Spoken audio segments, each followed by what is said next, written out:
நாம் முதல் மேடைக்குள் செல்லலாம்.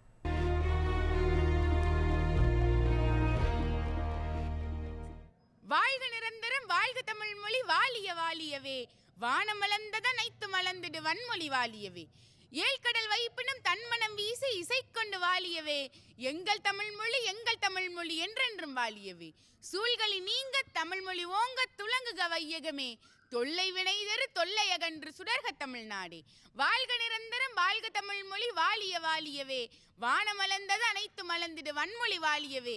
இன்று முத்தமிழ் தாயையும் வணங்கி உழவுக்கும் தொழிலுக்கும் வந்தனை செய்வோம். இன்று உழவுத் தொழிலையும் வணங்கி டிடி தொலைக்காட்சி நேயர்கள் அத்துணை பேருக்கும் என்னுடைய வணக்கத்தை தெரிவித்துக் கொண்டு என்னுடைய உரையை துவங்குகிறேன். நான் பேச எடுத்துக்கொண்ட தலைப்பு வாசிப்பை நேசிப்போம். வாசிக்காதவன் வாழ்நாளில் ஒரு முறைத்தான் பிறக்கின்றான். வாசிக்கின்றவன் ஒவ்வொரு நாளும் புதிதாய் பிறக்கின்றான். ஒரு எழுத்தாளனின் எழுத்துக்கு உயிர் கொடுப்பதே ஒரு வாசகனின் எண்ணங்கள் மட்டும்தான்.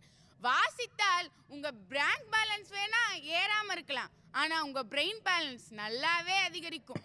டால்ஸ்டாயின் போரும் அமைதியும் என்ற ஒற்றை நூலினால் மட்டுமே காந்தி அகிம்சையை உணர்ந்து இந்தியாவிற்கு சுதந்திரத்தை பெற்றுத்தர முடிந்தது.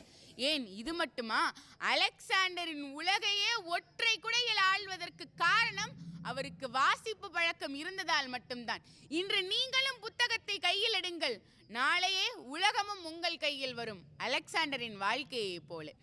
அது மட்டுமா, ஒரு வாசித்தால் நீங்கள் உங்கள் வாழ்க்கையில் மாளிகையை கட்டாமல் போகலாம், ஆனால் உங்கள் மனதில் அறிவு சாம்ராஜ்யத்தை உருவாக்கும் ஆற்றல் உடையது வாசிப்புக்கு மட்டும்தான். காமராஜரை படிக்காத மேதை என்பார்கள். ஏன் தெரியுமா? அவர் பள்ளி படிப்பு வேணால் அவருக்கு குறைவாக இருக்கலாம், ஆனால் அவருக்கு தமிழ் புத்தகங்களை வாசிக்கும் வழக்கம் இருந்தது. இன்றளவுக்கும் இன்றைய சூழ்நிலையில் கூட அன்று காமராஜர் இருந்தபோது அவரிடம் எங்கெங்கு எந்த நீர்நிலைகள் உள்ளது, எவ்வளவு கொள்ளளவு, அதனால் எத்தனை ஏக்கர் பரப்பளவு நிலங்கள் பயனடைகின்றன என்று ஒவ்வொரு துள்ளி விவரம் நீங்கள் கேட்டாலும் கூட காமராஜரால் அதை சொல்ல முடியும். எதனால்? அவருக்கு இருந்த அந்த புத்தக வாசிப்பு பழக்கமே அவரை அந்த நிலைக்கு உயர்த்திருக்கிறது என்றால் புத்தக வாசிப்பின் மகத்துவம் என்ன என்பதை நீங்கள் உணர்ந்து கொள்ள வேண்டும். இன்றைய கால குழந்தைகள் நீங்கள் போன் யூஸ் பண்ணுவதை பார்த்து அவர்கள் போன் யூஸ் பண்றாங்க அப்படின்னா, இன்னைக்கு உங்க பெற்றோர்கள் புத்தகம் படிப்பதை பார்த்து நீங்களும் புத்தகம் படிக்க வேண்டாமா?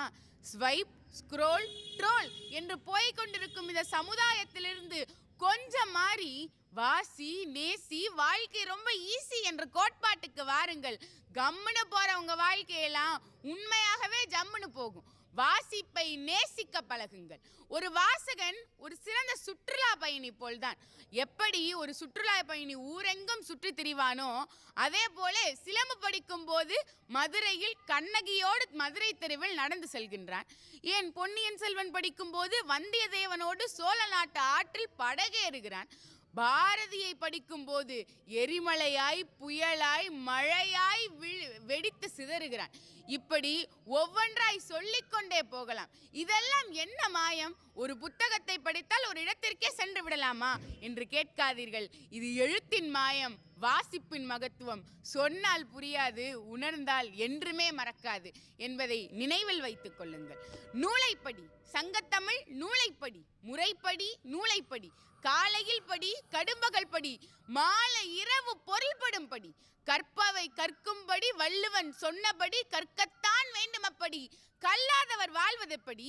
அறம்படி, பொருள்படி, அப்படியே இன்பம்படி, இறந்த தமிழ் நான் வரை பிறந்ததென சொல்லும்படி, அகப்பொருள்படி அதன்படி, புகப்பொருள்படி நல்லபடி, புக படிப்படியாய் புலமை வந்திடுமே சொற்படி, சாதி என்னும் தாழ்ந்தபடி நமக்கெல்லாம் தள்ளுபடி, சேது எப்படி தெரிந்தபடி தீமை வந்திடுமே மறுபடி, பொய்யிலே முக்கார்படி புரட்டிலே கார்படி, வையகம் ஏமாறும்படி, வயிற்றுள்ள நூல்களை ஒப்புவதெப்படி என்று பாரதிதாசன் அன்றே பாடலின் மூலம் நூலைப்படி என்று வாசிப்பை நேசிக்க கற்றுத்தந்தார். தூக்கு கயிற்றை கடைசியாக முத்தமிடும் வரை படித்துக் கொண்டிருந்தவர் பகத்சிங். வீட்டிற்கு ஒரு புத்தகம் புத்தகசாலை இருந்தால் நாட்டிற்கு ஒரு நல்ல நிலை உருவாகும் என்கிறார் பேரறிஞர் அண்ணா. அதனால் இன்று இருக்கும் பல சமுதாய பிரச்சனைகள் எல்லாம் நீங்கள் வாசிப்பை நேசிக்க தொடங்கினால் அது தூசாக போகும் என்பதை என்றும் மறந்து விடாதீர்கள். அதே நேரத்தில் போன் வேணா உங்க பொழுத போக்கலாம், ஆனா வாசிப்பு மட்டும்தான் உங்க வாழ்க்கையே மாற்றும் சக்தி உடையது என்பதை என்றுமே மறந்து விடாதீர்கள்.